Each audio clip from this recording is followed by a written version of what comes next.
በዚህ ሳምንት በጣም እንወደውን አርቲስት አጣን አይደል? አርቲስት ታሪኩ ብርሃኑ ወይም ታሪኩ ባባን አጣን። ስለዚህ ሐዘን ላይ ነበርን የነበርነው። እኔም በጣም አዝኜ ነበር። አንዳንዱ ሐዘን፣ አንዳንዱ መለየት የተለያየ ነገር ያመጣል። ለምሳሌ የአሊቢራን ሳይ አሊቢራ እድሜውን ተጠቅሞበት ስለሄደ በጣም ሰርቶ ስለሄደ ወዲያው ነው የተቀበልኩት። ምስጋና ብቻ ነበረኝ። የማዲንጎ ደግሞ በጣም ልቤን ሰብሮት ነበረ። ውጪ ነበርኩ። ከሐዘን ለመውጣት በጣም ተቸግሬ ነበር፣ እጅግ በጣም። የአርቲስት ታሪኩ ብርሃኑ ባባ ደግሞ በጣም አሳዘነኝ፣ ግን ቁጭ ብዬ እንዳስብ አደረገኝ። ቁመናው በጣም የሚያምር ልጅ ነው። እንደዛ ሱፍ የሚያምርበት ሰው እንጃ እንደዛ አይቼ ማወቄ ነው። በጣም ቁመናው ያምራል። መልኩ በጣም ሃንድሰም ነው። በጣም ቆንጆ ነው። የወንድ ቆንጆ፣ ቬሪ ሃንድሰም። ካራክተሩ ባህሪውን ስትመለከቱ ሲነግሯችሁ እጅግ በጣም ትሁት ነው። የሰፈር ጓደኞቹ ሲናገሩ አብራደጎቹ በጣም ፌመስ ከሆነ በኋላ ወርዶ በትሪ ወርዶ ከነሱ ጋር ምግብ የሚበላ ነው እየተሻማ። የተከፈለውን ቀብድ ሄዶ ለሰፈር ሰው የሚበትን ነው። ይሰጣል፣ ለድሆች ያከፋፍላል። ችሎታው ምንም ጥያቄ የለውም። ሁላችንም እናውቀዋለን። 40 ፊልሞች ሰርቷል። እያንዳንዱን ኮሜዲ ብትሉ ትራጀዲ ብትሉ ምን ይሆን በብቃት የሚሰራ እጅግ በጣም ብቁ የሆነ አርቲስት ነው። በ38 ዓመቱ ሲለየን ከሐዘን በተጨማሪ እኔ ቁጭ ብዬ ማሰብ ነበረብኝ። ምንድን ነው ይሄ? ምን ማለት ነው? የምድር ኑሮስ ምንድን ነው? ለምንድን ነው የተወለድነው? ለምንድን ነው እዚህ ምድር ያለ ነው? ወዴትስ ነው የምንሄደው? የሚል የሚኒንግ ጥያቄ፣ የኤግዚስተንሻሊዝም ጥያቄ። ኤግዚስተንሻሊዝም ማለት የምድር ኑሮን ትርጉም ፍለጋ የሚያጠና ፍልስፍና አካል ነው። ለምንድን ነው ያለ ነው? በጣም አጭር ነው። ልክ እንደ እንፋሎት ነው እንደሚል ቅዱስ ቃሉ። ሻይ ስታፈሉ ስትከፍቱት እንፋሎቱ እንደሚወጣ ወዲያው ደግሞ እንደሚጠፋ እንደዛ ነው። እኔ ሐኪም ከሆንኩኝ ከሜዲካል ስኩል ከወጣን 25 ዓመት ሆኖኛል። አልፏል። ከዛም ግን በቃ እንደዚህ ነው ሄደው። ስለዚህ what does it really mean life ሲባል ምን ማለታችን ነው? እንዴት ነው እዚህ ምድር ላይ የምንኖረው? ለምንድን ነው የምንኖረው? እኔ ብቻ አይደለም እነትዬ እንትና ነጋሽ እንትና ለምንድን ነው የሚኖሩት የሚል ጥያቄ ያመጣል። እኔን የዛሬ ከብዙ ዓመት በፊት ወደ መንፈሳዊ ዓለም ያመጣኝ ይሄ ጥያቄ ነበረ። ምንድን ነው ሪሊ የምንኖረው? ለምንድን ነው የሚለው ጥያቄ ነበር። እና የእሱም ጥያቄ እንደዚህ ነው ያደረገኝ። ብዙ እንድጠይቅ፣ ቁጭ ብዬ እንዳስብ፣ እንዳሰላሰል አደረገኝ።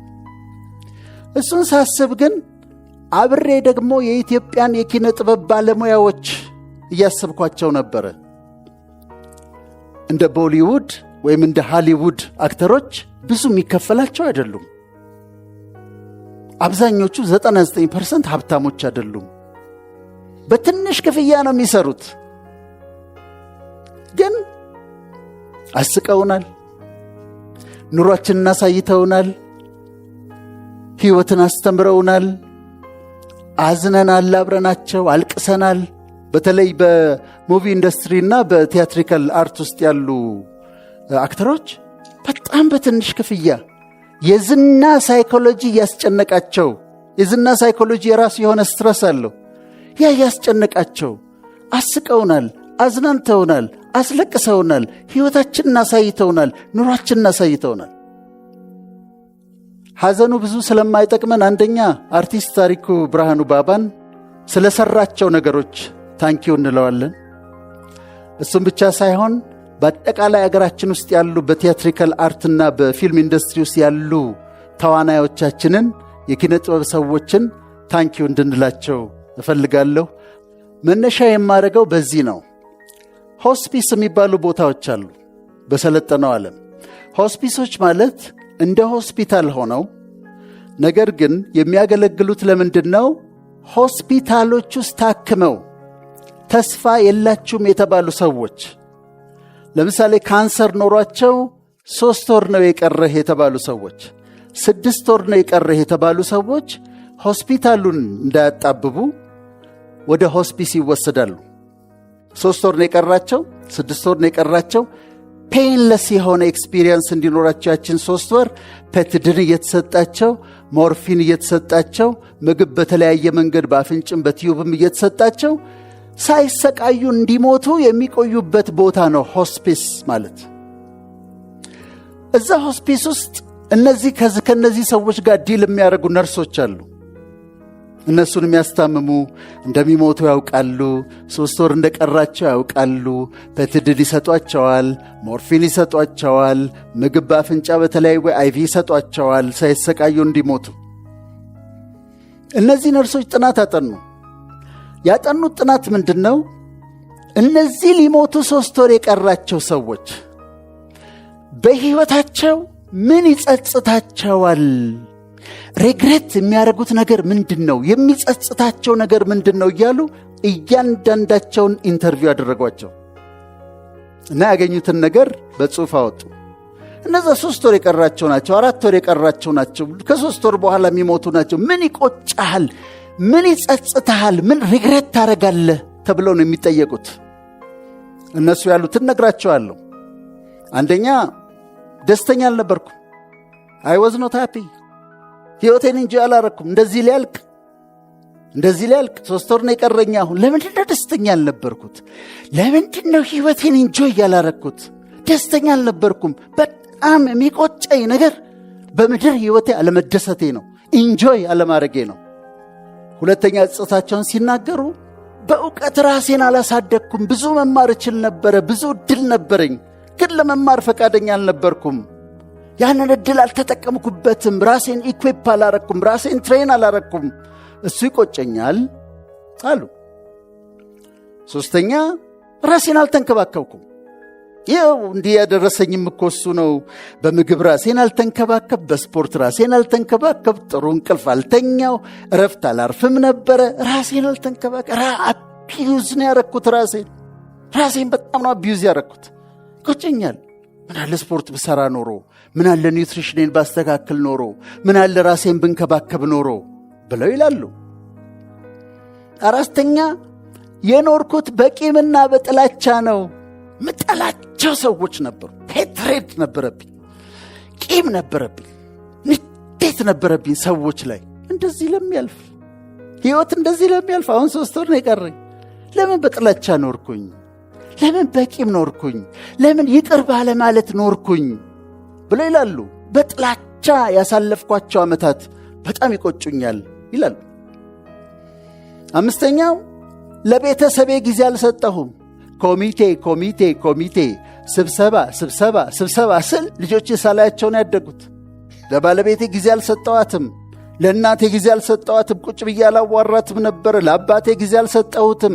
እኔ ራሴን ፖፑላሪቲ ሳሯሩጥ ኮሚቴ ስል፣ ስብሰባ ስል፣ ምን ስል፣ ቦርድ ስል ለቤተሰቤ ጊዜ አልሰጠውም። ይቆጨኛል ይላል። 6ኛ ሰዎችን አልረዳሁም። ልረዳቸው የምችላቸውን ሰዎች፣ አቅሙ እያለኝ ላግዛቸው የምችላቸውን ሰዎች አልረዳሁም። የአክስቴን ልጆች፣ የእህቴን ልጆች፣ የወንድሞቼን ልጆች ልረዳቸው እየቻልኩ ግን አልረዳኋቸውም። ምን አለበት ብረዳቸው ኖሮ፣ ምን አለ ባካፍል ኖሮ ይላሉ። 7ኛ ህልሜን አልኖርኩም። ለአንድ ካምፓኒ 20 ዓመት ተቀጥሬ ለአንድ ካምፓኒ ነው የሰራሁት። ለአንድ ካምፓኒ።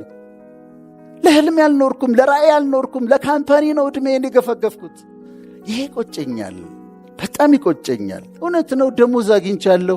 ከፔይቼክ ወደ ፔይቼክ ኖር ነበረ፣ ደሞዝ እቀበል ነበር። ህልሜን ግን አልኖርኩትም፣ ራእይን አልኖርኩትም። ይሄ ይቆጨኛል ይላሉ። አንዳንዶቹ ደግሞ 8ኛ ለምንድን ነው የለፋሁት ይላሉ። ለምን ለፋው? ያ ሁሉ ልፋት፣ ሌሊት 11 ሰዓት ተነስቼ ወርክሆሊክ ነበርኩኝ። 16 ሰዓት ነበር የምሰራው። ልፋት። ቤት ሰራው፣ ይሄን አደረግኩ፣ ይኸው ልሄድ ነው። ልፋቴ ምን ነበረ ይላሉ። 9ኛው ለሰዎች ፍቅሬን አልገለጽኩም። እወድሻለሁ አላልኩም፣ እወድሃለሁ አላልኩም፣ ታንኪው አላልኩም። ሰዎችን ፍቅሬን አልገለጽኩም። አይ ዋስ ቱ ሲሪየስ።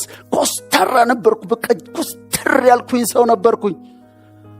ፍቅሬን መገለጽ ሰው አልነበርኩም። ለስላሳ አልነበርኩም። በጣም ሃርድ ነበርኩኝ፣ ሃርሽ ነበርኩኝ። ስለዚህ ይቆጨኛል ይላሉ።